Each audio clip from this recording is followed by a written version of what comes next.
Baik, Bapak Ibu, kita akan membahas terkait materi alur pemeta.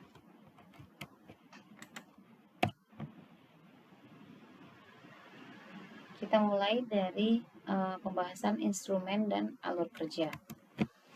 Nah, instrumen atau alat yang digunakan oleh pemeta ada 6. Yang pertama adalah daftar PSLS pemeta, yaitu untuk menampung perubahan SLS. Kemudian ada ST 2023 LKP atau daftar wilayah tugas dan lembar kerja muatan pertanian. Kemudian ada peta WB 2020 atau peta blok sensus. Kemudian ada peta WS 2020 atau peta satuan lingkungan setempat. Ya. Kemudian ada peta ada dokumen ST 2023 KKR atau kartu kendali rekonsiliasi. Dan terakhir ada aplikasi Wilkerstat. Ini merupakan aplikasi Android. Kita tunjukkan satu persatu dari contoh instrumen tersebut. Yang pertama adalah daftar PSLS yang dipegang oleh pemeta. Ini adalah contohnya. Ini digunakan untuk menampung perubahan SLS yang belum teridentifikasi. Jadi nanti ketika ada SLS yang hasil penelusuran ternyata ada perubahan, ya ada perubahan SLS, perubahan baik itu ada SLS baru, ada SLS yang gabung dengan SLS lain, ini semuanya dituangkan ke dalam daftar ini. Ini ilustrasinya. Jadi SLS, ketika ada SLS baru yang ditangkap di kolom bagian kanan, ya ini harus diinformasikan juga dulunya itu perubahan SLS-nya asalnya dari mana. Nanti lengkapnya akan materi pengisian ini disampaikan di materi yang terpisah, ya.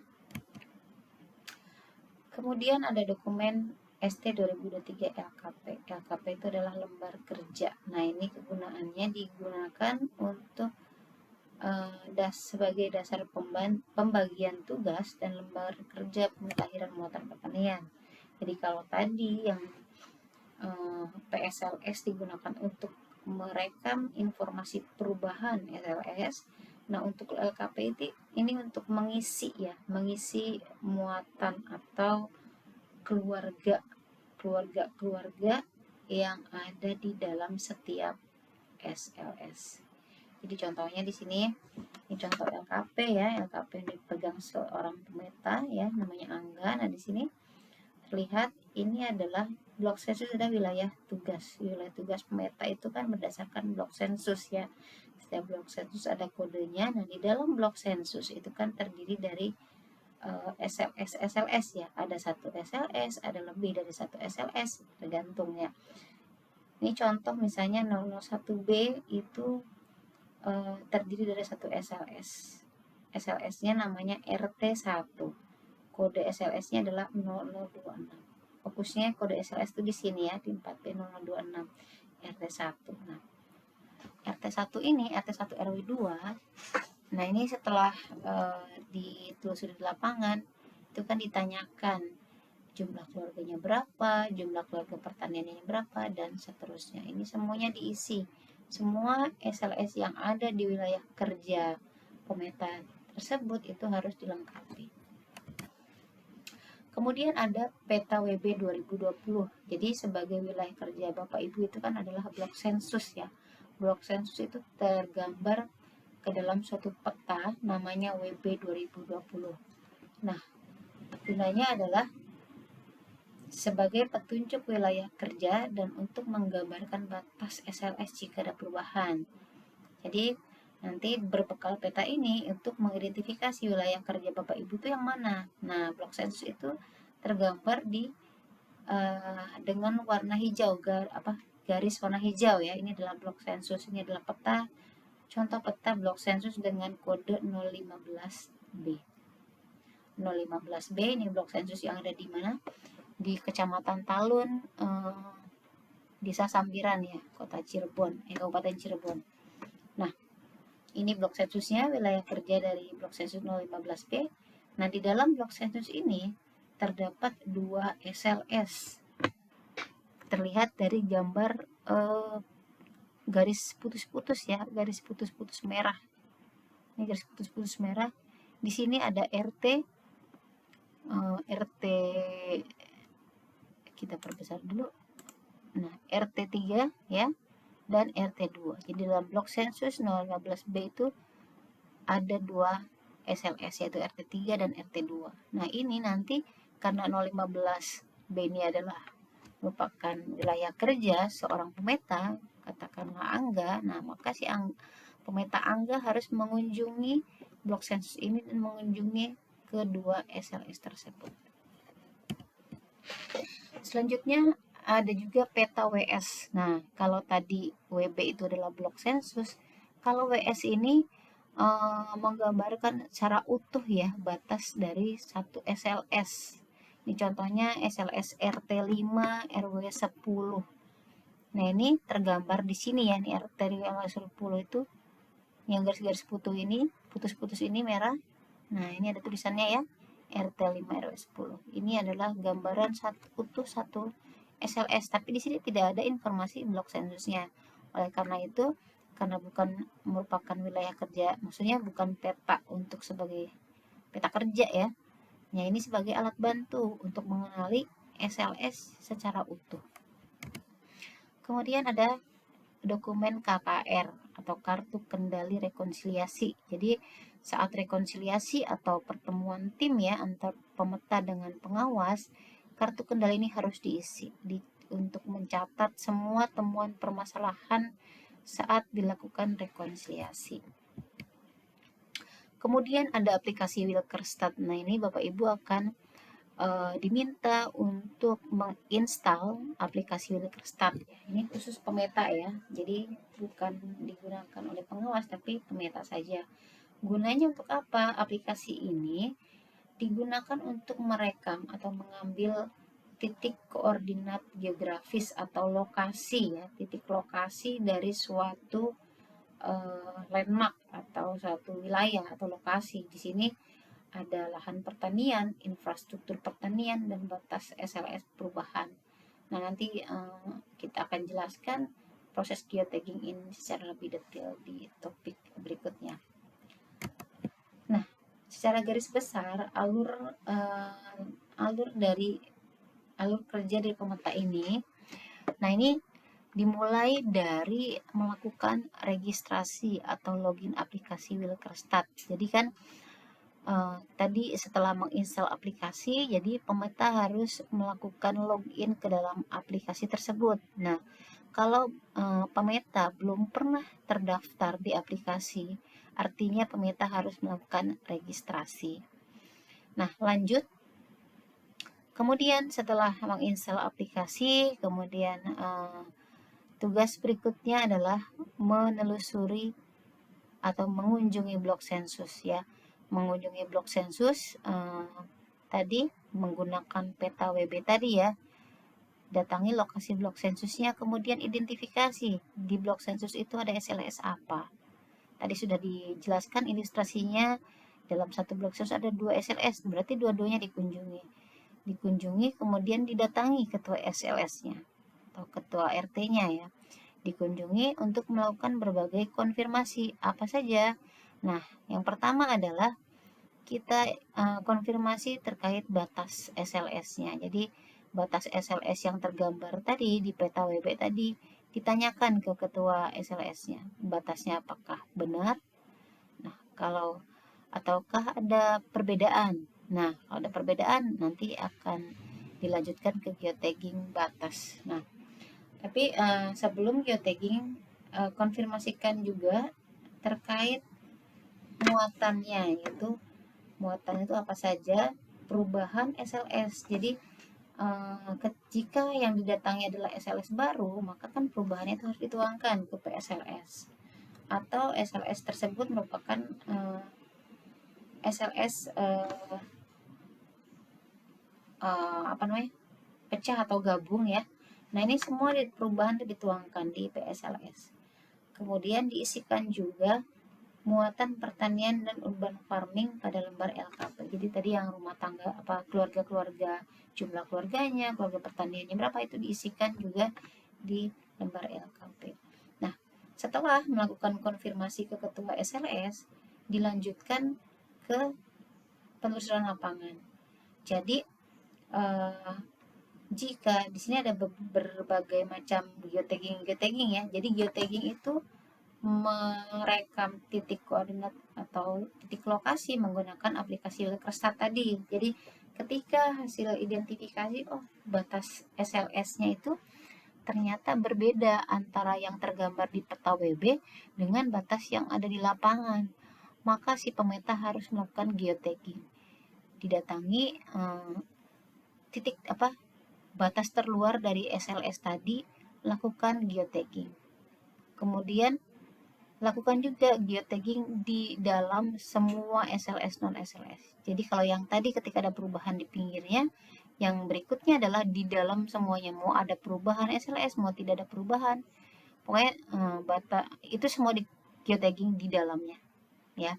Kemudian menggambarkan perubahan batas SLS pada peta WB. Jadi ketika diketahui, oh nih batasnya beda nih antara lapangan dengan yang tergambar di peta WB, gambarkan perubahan tersebut. Yang benar itu seperti apa batas di lapangan, gambarkan di peta WB-nya. Nah, lanjut ke geotagging infrastruktur pertanian. Nanti infrastrukturnya apa saja dijelaskan di slide yang terpisah. Nah, setelah informasi SLS diketahui, kita lanjut ke tahap berikutnya, yaitu mengunjungi lokasi sampel tutupan lahan dan melakukan geotagging. Jadi nanti pemeta itu akan dibekali ya peta lokasi sampel. Ada suatu wilayah yang harus dikunjungi. Wilayah tersebut bisa diketahui pemeta melalui aplikasi Wilkersat. Jadi peta wilayahnya nanti di-download di aplikasi Wilkersat, kemudian harus didatangi lokasi sampelnya tadi, lalu dilakukan geotagging. Nah, itu tugasnya. Kemudian rekonsiliasi sama dengan pengawas ya. Rekonsiliasi ini dilakukan 3 kali. Jadi dalam 1 bulan, kurun waktu 1 bulan itu ada 3 kali rekonsiliasi yang harus dilakukan. Nah, itu bersama-sama dengan pengawas, rekonsiliasi itu dilakukan sebanyak 3 kali.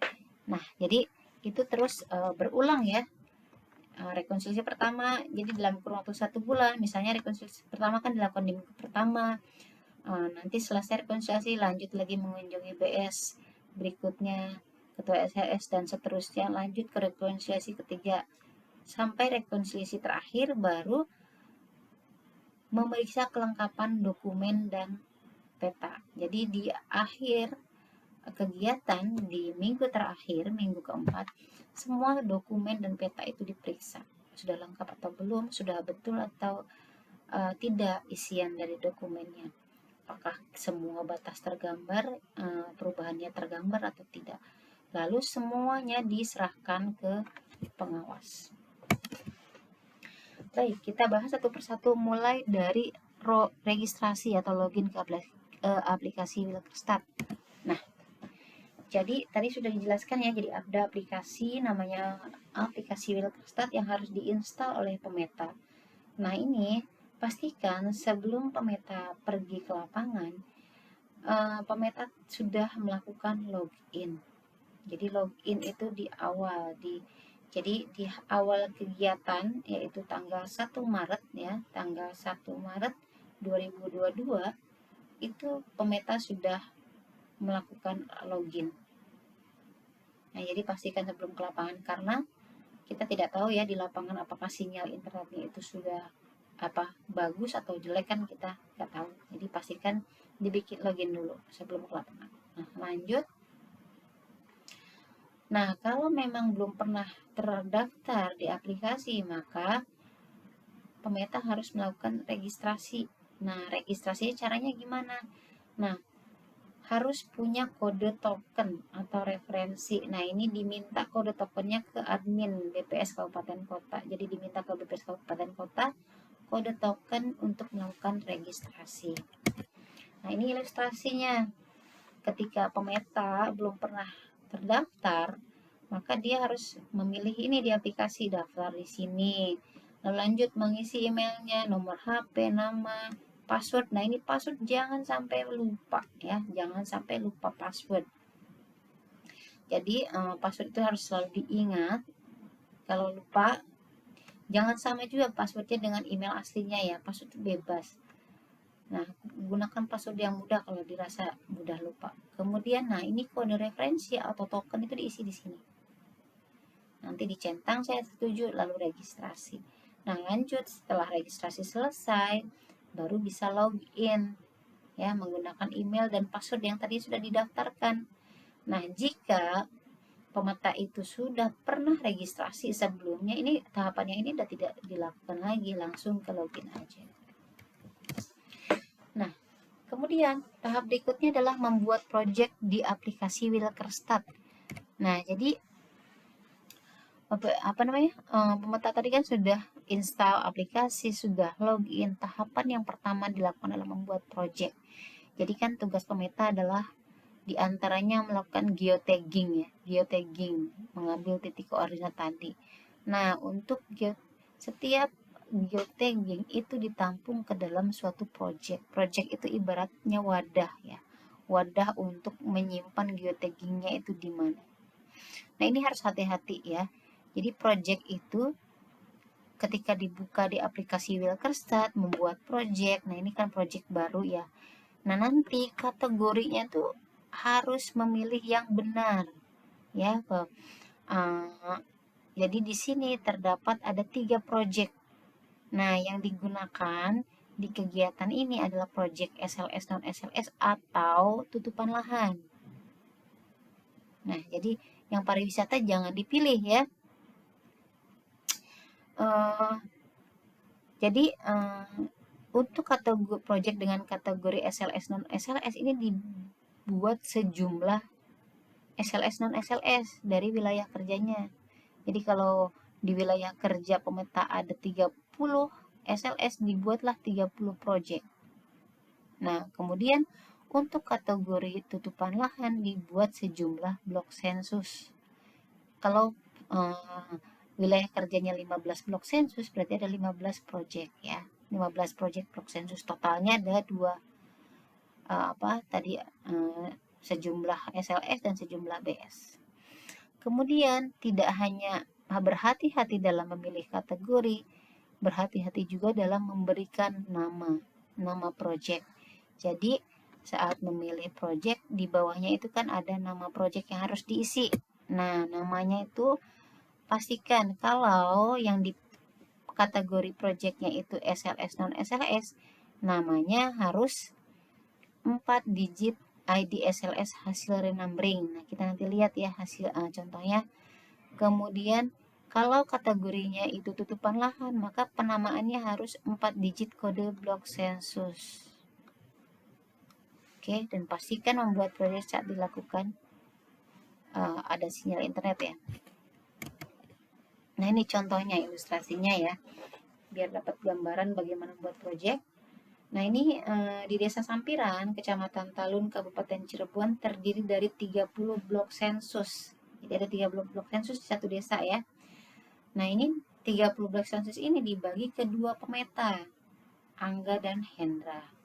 Nah, Angga itu mendapatkan wilayah kerja mulai dari blok sensus nomor 001B sampai 016B, kecuali 013P. Nah, kenapa 013P ini nggak masuk Angga? Mungkin BPS Kabupaten Kota itu melihat bahwa wilayah 013P lebih dekat ke wilayah kerjanya Hendra. Seperti itu. Jadi wilayah kerja Angga tuh 001B sampai 016B tanpa 013P. Nah, kalau kita lihat rinciannya tuh di LKP seperti apa. Nah, ini bisa dilihat nih LKP, di daftar LKP, saya perbesar. Nah, di daftar LKP ini, nah ini kan ada daftar ya. Ini Angga ini punya ada di LKP-nya itu tertulis nomor-nomor kode-kode blok sensus di wilayah kerja dia. 001B, 2B, dan sampai 016B. Tadi minus 013B ya. 013B tidak ada di sini karena masuk ke wilayah kerja temannya si Hendra. Nah, kemudian ini di 03 di setiap blok sensus ini ada SLS-nya apa aja. Tadi sudah dijelaskan ya. Misalnya 01B itu ada di dalamnya ada RT1. Nah, kalau kita lihat di sini ada 015 nya berulang nih. Artinya di 015B, di wilayah 015B ini terdapat ada 2 ada 2 RT ya, RT2 ya dan RT3. Nah, ini kan daftar blok sensus dan daftar SLS di wilayah kerja Angga. Nah, yang harus dilakukan Angga ketika membuat proyek adalah pertama, dia membuat 15 proyek tutupan lahan. Ya, dengan nama proyek sesuai kolom 3. Kolom 3 itu ini ya kan? Proyek tutupan lahan dengan nama proyek sesuai kolom 3. Oke, ini ada kesalahan. Jadi jumlah proyeknya 15 ya, 001B sampai 016B 15 karena minus 013 ya. Penamaan proyeknya adalah dari mulai 01B tadi diisi sesuai kode blok sensusnya. Nah, seperti ini nih. Nah, ini contoh pembuatan proyek dengan kategori tutupan lahan.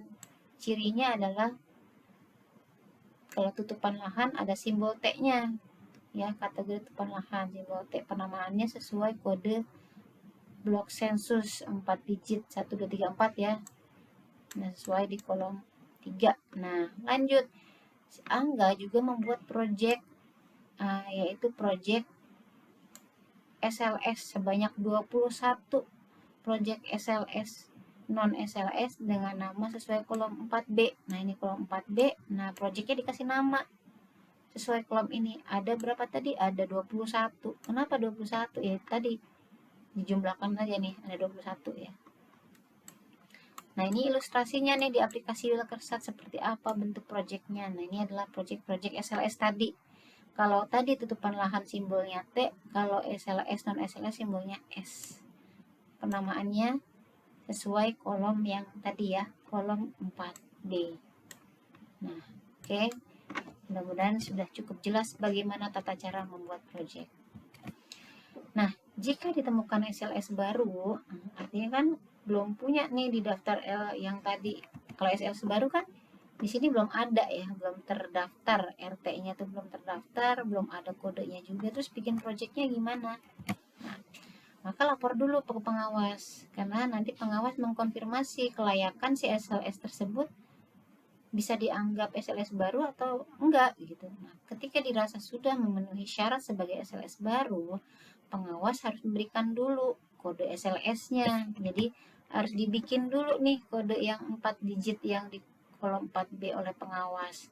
Baru nanti pemetanya bisa membuat proyek SLS tersebut dan melanjutkan penelusuran.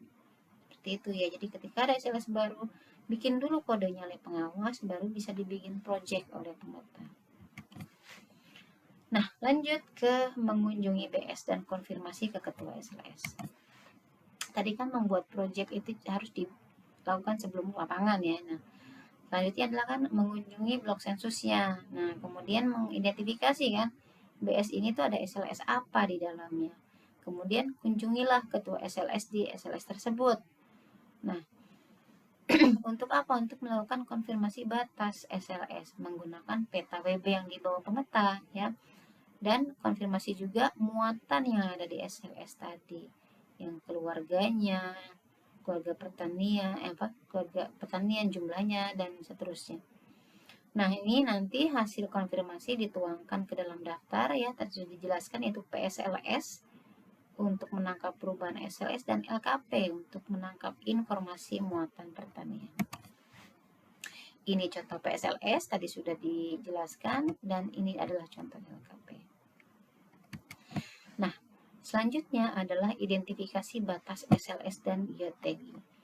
Jadi, pemeta itu harus bisa mengidentifikasi batas di lapangan itu dengan peta WB 2020.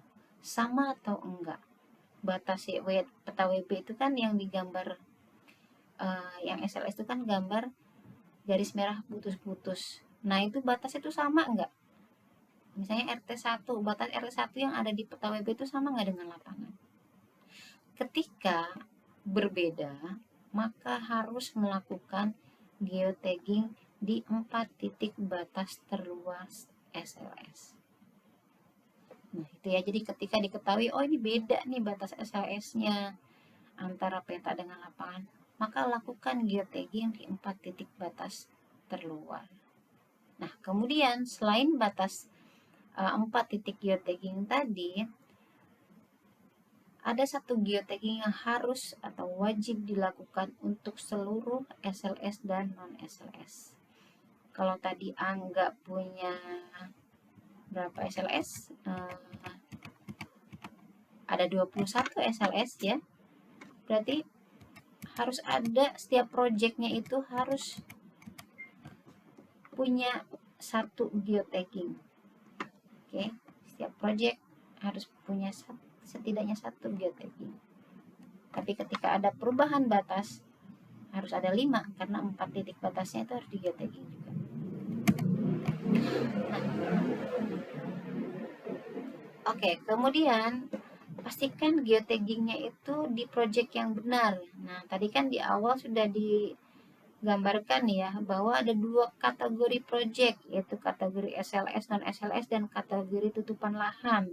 Kalau dia geotagging batas SLS, harus di project dengan kategori SLS dan SLS. Simbolnya adalah S. Dan harus di project yang benar, yaitu lihat kodenya berapa. Lihat di LKP, RT itu tuh punya kode SLS-nya berapa. Pastikan dia tagging di project tersebut. Kemudian, nah untuk geotagging batas perubahan SLS ini, tadi ya, jadi geotagging itu ada 2 macam untuk SLS ini ya. Pertama adalah 4 titik geotagging. Hanya jika SLS-nya itu berbeda antara peta dengan lapangan. Kemudian 1 kali geotagging wajib di seluruh SLS dan non-SLS. Nah, jika diperlukan, bisa melakukan tracking batas SLS menggunakan aplikasi Wilkerstat. Jadi aplikasi Wilkerstat punya fitur untuk melakukan tracking. Jadi menelusuri batas itu sambil di track gitu. Jadi akan membentuk suatu garis yang terhubung antara satu titik atau titik lainnya. Jadi membentuk suatu area. Nah, itu tracking itu bisa dilakukan. Ada fasilitasnya. Nah, kemudian kalau nih ketika harus melakukan tagging batas SLS dan ternyata batasnya itu sulit untuk dijangkau, katakanlah batas SLS-nya itu ada di hutan, di tengah hutan, nggak mungkin dijangkau juga, atau di tengah sungai deras ya, kan nggak mungkin juga dilakukan di situ. Jadi lakukanlah di lokasi di mana bisa dilakukan geotagging. Gambarkan lokasi tempat pemeta tersebut geotagging di peta WB-nya dengan gambar titik noktah itu ya. Tapi batasnya harus sesuai kondisi lapangan. Jadi gambarkan batas SLS itu sesuai kondisi lapangan. Nah, kemudian tadi ketika melakukan geotagging, nanti ketika habis geotagging itu kan menggunakan kamera foto ya. Jadi ada kita harus memfoto suatu lokasinya. Nah, nanti setelah foto itu terekam, nanti ada informasi yang harus diisi, namanya informasi landmark. Namanya apa, deskripsinya seperti apa. Nah, ini ketika memilih landmark kategori itu harus benar, jangan sampai salah memilih. Kalau yang di tagging adalah batas SLS, maka harus milih batas Wilkerstat, jangan sampai salah pilih. Kemudian setelah memilih landmark kategori, berikutnya adalah memilih tipe landmarknya. Nah, tadi batas Wilkerstadt sudah dipilih. Nah, tipe landmarknya ini apa? Kalau di batas yang perubahan batas SLS yang 4 kali geotagging, berarti harus memilih batas SLS atau non SLS ya. Kalau dia itu RT ya SLS ya, berarti kan milih batas SLS. Nah, kalau non SLS itu kan yang di LKP-nya tertulis juga non SLS, misalnya sawah, hutan. Nah, itu berarti non SLS memilihnya. Jadi harus tepat. Nah, untuk yang satu geotagging di dalam ya, jangan di pinggir tapi di dalam wilayah SLS-nya. Jadi kalau di RT, wilayah RT-nya di dalamnya, bukan di pinggirnya. Nah, itu satu kali. Dan harus memilih tipe landmark titik dalam poligon. Baik, kita lanjutkan.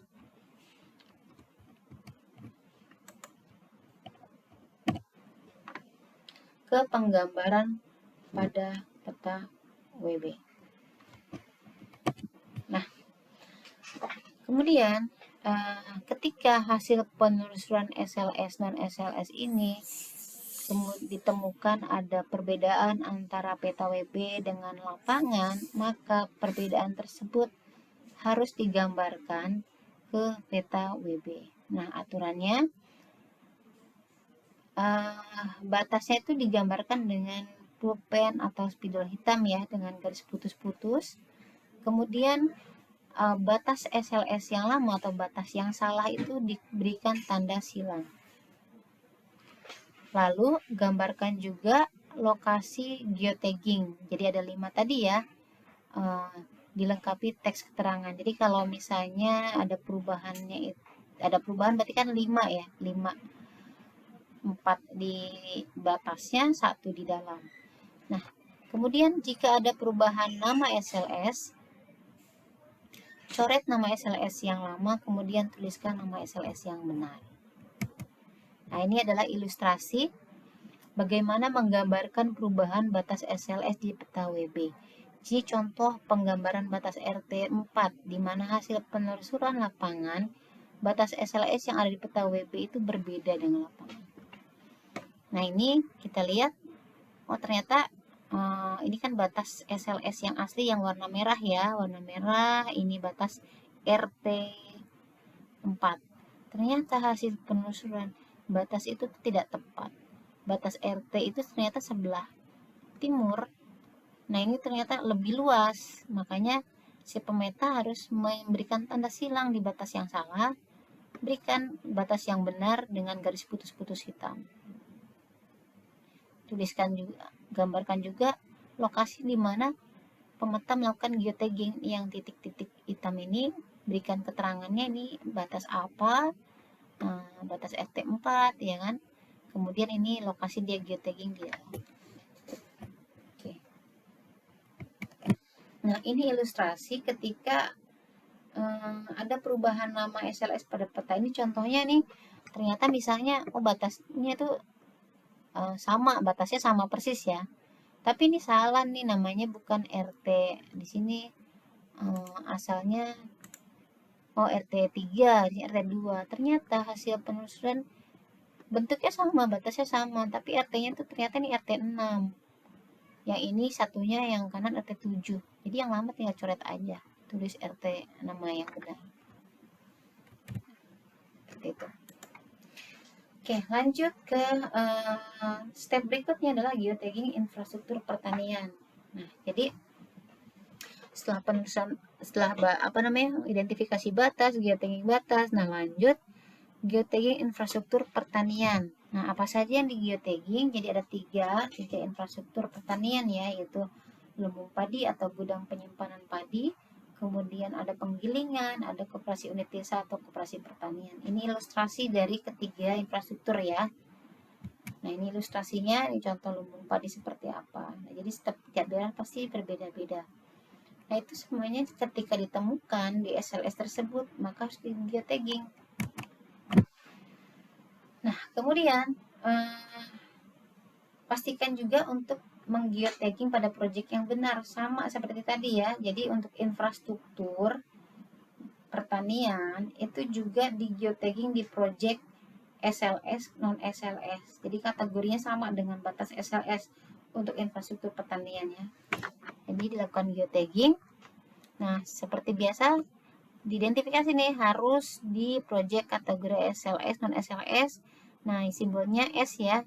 Dan pastikan menggeotagging project dengan kode SLS yang benar. Lihat LKP-nya, RT-nya itu kodenya berapa. Maka pilih project sesuai dengan kode SLS-nya. Kemudian setelah geotagging, nanti kan ada keluar informasi yang harus diisi kan. Ini landmark ini kategorinya apa. Nah, kalau infrastruktur, pastikan memilih infrastruktur pertanian ya. Kemudian setelah memilih kategori, baru pilih tipe landmark. Nah, ini juga sesuaikan. Kalau yang di geotagging lumbung, ya pilih lumbung. Kalau yang di geotagging penggilingan, ya penggilingan. Demikian juga kalau yang di geotagging koperasi, ya koperasi. Yang dipilih adalah koperasi. Nah, setelah rangkaian kegiatan di SLS ini selesai, lanjut ke geotagging wilayah sampel tutupan lahan. Nah, ini yang agak panjang rangkaiannya. Nah, jadi setelah pemeta menyelesaikan kegiatan pemutakhiran SLS di blok sensus tersebut, maka di blok sensus yang sama, maka dilanjutkan proses geotagging sampel lahan gitu ya. Jadi setiap blok sensus itu punya wilayah sampel lahan yang harus didatangi dan di-geotagging. Nah, wilayah sampel lahannya di mana? Nah, ini bisa diperoleh melalui aplikasi Wilkerstat. Jadi, pemeta harus download dulu petanya di aplikasi Wilkerstat. Nah, dan pastikan ya ketika mendownload itu sinyal internetnya ada. Nah, kemudian pastikan juga geotagging pada proyek yang benar. Jadi kalau untuk tutupan lahan, proyeknya berbeda dengan SLS tadi ya. Proyeknya adalah proyek kategori tutupan lahan. Tandanya adalah dengan simbol T warna biru. Nah, itu adalah tanda bahwa proyek merupakan kategori tutupan lahan. Dan pastikan juga sudah benar memilih proyeknya. Kalau sedang mengunjungi 015B, sedang geotagging tutupan lahan 015B, berarti harus pilih proyek 015B, jangan sampai salah proyek. Seperti itu. Nah, kemudian unduh atau download peta tutupan lahan. Tadi kan sudah dibilang bahwa satu blok sensus itu punya wilayah tutupan lahan yang harus dikunjungi. Nah, itu tahunya wilayahnya di mana itu ketika setelah pemeta melakukan download peta tutupan lahannya. Jadi nanti di aplikasi Wilkerstat, ini contohnya ya. Contohnya 07 di project pemeta sedang berada di blok sensus 017B. Nah, ini geotagging, maka di geotagging 017B. Nah, 017B itu kan harus dimasukkan atau di-download peta tutupan lahan 017B juga. Seperti itu. Jadi nanti setelah bikin project tadi diusahakan sebelum lapangan ya, project sudah selesai semua dibuat, peta tutupan lahan juga semua sudah di-download. Jadi buka setiap projectnya, misalnya 017B dibuka projectnya, nanti ada fitur untuk mendownload sesuai desanya ya, misalnya ini sampai desa Kabupaten Cirebon, Kecamatan Talun, Desa Sampiran. Nah, itu di searching atau dicari peta tutupan lahannya. Kalau dia sedang membuka blok sensus 017B, maka yang di-download juga harus 017B. Seperti itu. Jadi nanti kalau di 018B ya harus di 018B juga. Nah, baik. Kemudian peta tutupan lahan itu apa? Jadi dalam satu blok sensus itu maksimum ada 5 poligon atau 5 wilayah area sampel lahan yang harus didatangi dan di-geotagging. Ya, jadi datangi areanya, kemudian lakukan geotagging di dalam area tersebut. Nah, ini pemeta dapat mengidentifikasi sampel lahan di wilayah blok sensus dia ya. Nah, tapi terkadang sampel lahan juga bisa berada di luar batas blok sensus. Jadi kalau memang ID-nya sudah benar, misalnya 015B, tapi kok posisinya agak keluar ya, itu nggak masalah, bisa terjadi. Nah, nanti setelah diunduh petanya ke aplikasi, usahakan pastikan ya, dirubah dulu simbolisasinya. Jadi peta itu kan gambar batas ketika download itu warnanya hitam ya, hitam. Rubah dulu ke merah. Kemudian tampilkan ID BS-nya ini wajib ya, ID BS wajib karena untuk memudahkan mengidentifikasi nih sampel ini tuh beneran nggak sih di blok sensus yang sesuai. Nah, ini ID BS-nya ditampilkan. Nanti tata cara memunculkannya bisa lihat video ya, video di YouTube. Nah, ini contoh peta tutupan lahan setelah di-download ke dalam project. Nah, ini di project 017B ya. Ada project namanya 017B. Kemudian petanya sudah di-download. Di sini ada 5 nih. 1, 2, 3, 4, 5. Nah, ini makanya kenapa munculkan IDBS, karena dengan IDBS kita akan mudah melihat ada berapa sampel yang harus dikunjungin. Nah, kemudian poligon ini kan harus dikunjungi oleh pemeta atau wilayah ini. 5 itu harus didatangi dan di geotagging. Nah, ini cara kesana gimana? Nah, di fitur aplikasi Wilkersat ada fitur namanya navigasi ke titik ya. Jadi nanti ketika peta itu sudah ditambahkan ke project, nah ini nanti akan muncul di sini. Ini kalau ditekan, diklik gitu nanti akan muncul menu-menu ini. Nah, pilih navigasi ke titik, nanti fitur ini akan membuka aplikasi Google Maps, kemudian mengarahkan ke lokasi di mana sampel tutupan lahan itu berada. Nah, kemudian ketika pemeta itu sudah sampai ya ke lokasi lahan, nah ini untuk memudahkan. Jadi setiap project itu kan kalau dilihat di sini ya, ini ada latarnya ya atau peta dasar. Ini kan bentuknya gambar bukan foto ya, kita bilangnya vektor lah. Ini kan nggak kelihatan tuh sawah atau perumahan tuh nggak kelihatan, hanya kelihatan warna-warna garis-garis saja ya. Nah, ini bisa kita ganti namanya latar peta. Itu base map ya, base map atau latar peta itu kita ganti ke hybrid. Nah, ketika kita milih hybrid, nanti akan muncul citra satelitnya atau berupa foto ya. Di sini akan kelihatan. Oh, ternyata wilayah poligon ini tuh sawah atau pemukiman. Nah, seperti itu. Nah, lanjut. Pemeta harus melakukan geotagging di dalam semua poligon ya. Jadi kalau tadi poligonnya itu di sini nih kecil, kebetulan kecil sekali ya, harus ada di dalam sini, dia berdiri ke lokasi sini, nanti kan akan ada kalau di aplikasi itu di peta itu lokasi kita berdiri kan ada warna biru-biru ya, pastikan kita ada di lokasi yang pas nih, baru dilakukan geotagging. Nah, geotagging ini ilustrasinya dia ada 2 posisi geotagging ya, karena di sini ada 2 poligon di dalam poligonnya ya.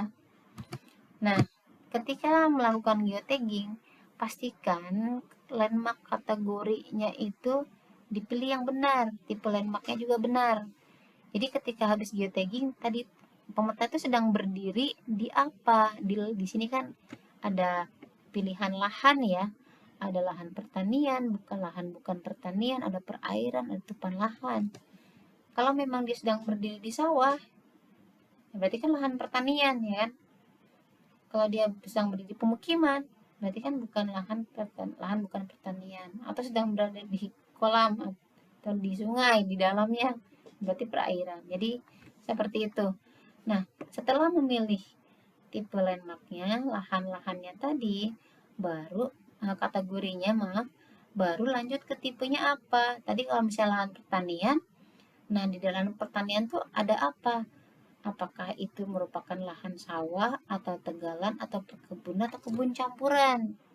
Nah, konsep dari sawah, tegalan, perkebunan atau lahan-lahan lain itu harus dipahami.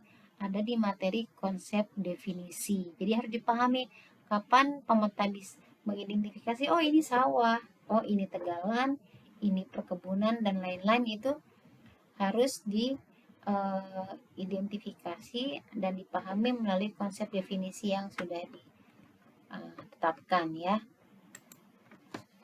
Kemudian ini ada ilustrasi bagaimana jika dalam satu area atau wilayah atau poligon ini ada berbagai tutupan lahan. Nah, ini ilustrasinya. Misalnya di satu blok sensus ini ada banyak nih ya. Oh, ini ilustrasi lokasi geotagging ya. Jadi katakanlah ini ada 1, 2, 3, 4, 5 poligon tutupan lahan, berarti dia harus melakukan geotagging di dalam wilayah tersebut. Nah, poligon itu kan wilayah sampel ditandai warna merah ini. Tadi kan kalau simbolisasinya udah jadi merah kan warna merah ya. Ini adalah satu area, ini satu wilayah, satu poligon. Poligon berikutnya, ini satu poligon, ini satu poligon. Nah, ini adalah poligon-poligon.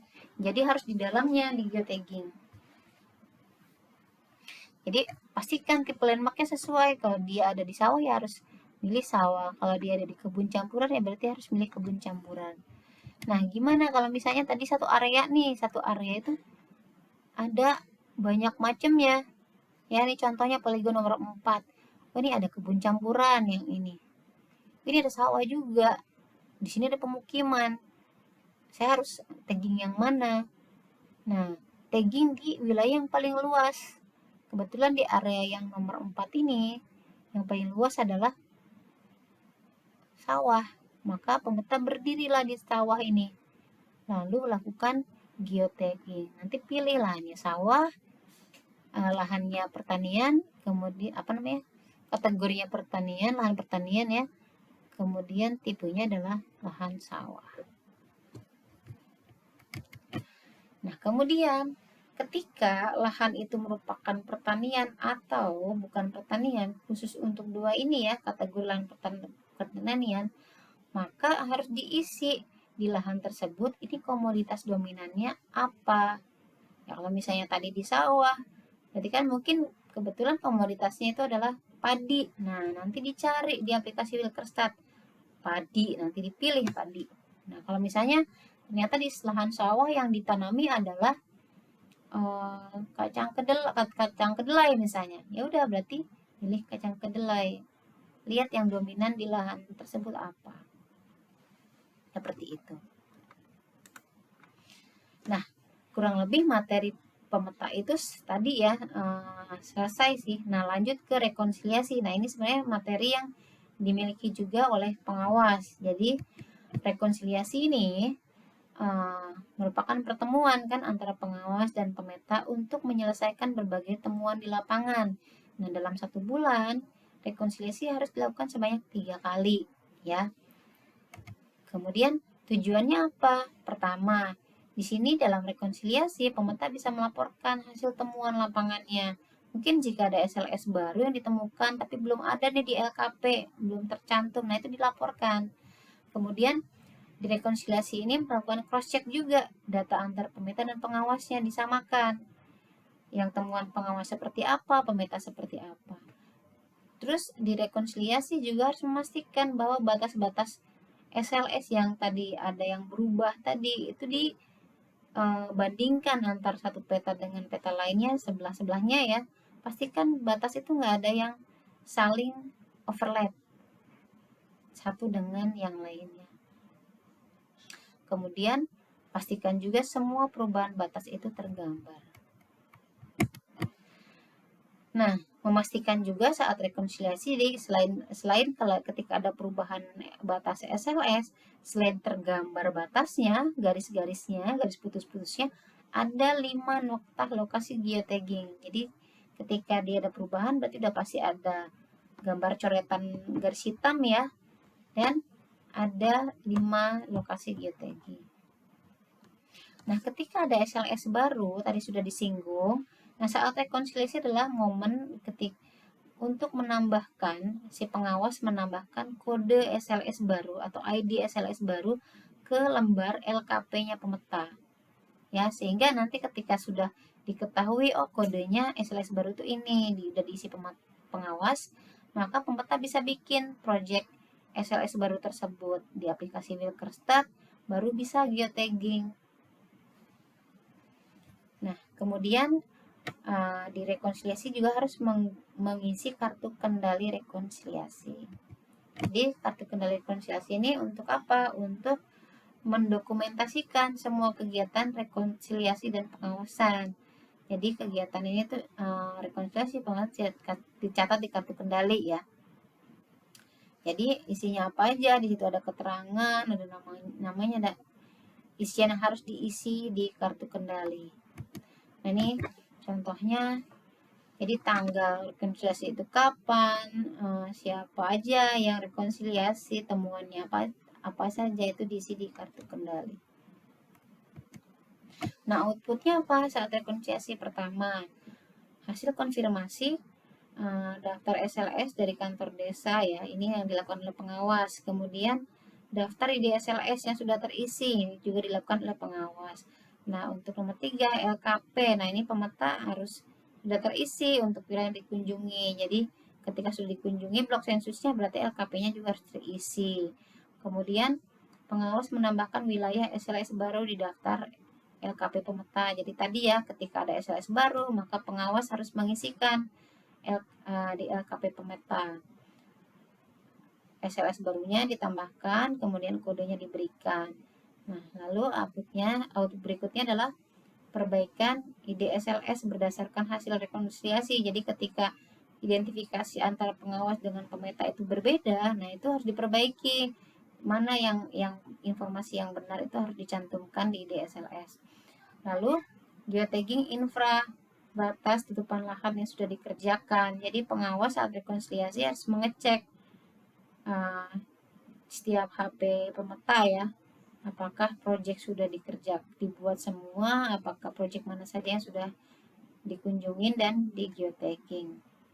Lalu finalisasi batas perubahan SLS pada peta WB. Nah, ini harus jelas batas-batasnya ya, jadi difinalkan ketika ada perubahan, pastikan itu semua sudah tergambar.